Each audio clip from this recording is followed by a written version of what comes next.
ഇങ്ങനെ പോകുന്നുണ്ടോടാ? ഒരു കാലത്ത് എൻ്റെ എല്ലാമായിരുന്നു എൻ്റെ അമ്മണി. ആണോ? അല്ല പിന്നിപ്പന ഇങ്ങനെ അതൊരു പ്രേമലേഖനം കൊടുത്തത് ഓർമ്മയുള്ളൂ. പിന്നെ അവളുടെ കൺമുന്നിൽ പോലും വന്നിട്ടില്ല. പറഞ്ഞിട്ട് കാര്യമില്ല. ഒരു പ്രേമലേഖനം കൊടുത്താനാണ് ഈ ചേച്ചി നിങ്ങൾ ഇട്ടു പോയത്? എടാ, എൻ്റെ 10ാം ക്ലാസ് വരെ ഞങ്ങൾ നല്ല പ്രേമത്തിലായിരുന്നു. ഒരു പ്രാവശ്യം എൻ്റെ മനസ്സിലുള്ളതൊക്കെ ചേർത്ത് ഞാൻ അവൾക്കൊരു പ്രേമലേഖനം എഴുതി. ഞാൻ ഉറങ്ങുമ്പോൾ എൻ്റെ കണ്ണിൽ നീയാണ്, ഞാൻ ഉണർന്നിരിക്കുമ്പോൾ എൻ്റെ കൺമുന്നിൽ നീയാണ്. അങ്ങനെ എല്ലാം ചേർത്തിട്ട് അമ്മിണി പീട്ടിയുടെ സ്വന്തം സന്തോഷം. ഈ കത്തിൻ്റെ കുഴപ്പം? എടാ, ചെറിയൊരു കുഴപ്പമുണ്ട്.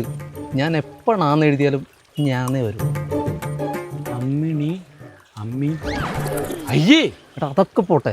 ആ പീൻ്റെയും ഡീൻ്റെയും ഇടയിൽ ഒരു കുത്തും കൂടി ഇടാൻ മറന്നുപോയുള്ള അവസ്ഥ ഒന്ന് ആലോചിച്ച് നോക്കി. പിടി. അത് തന്നെ അമ്മിണി പീട്ടിയുടെ സ്വന്തം സന്തോഷം.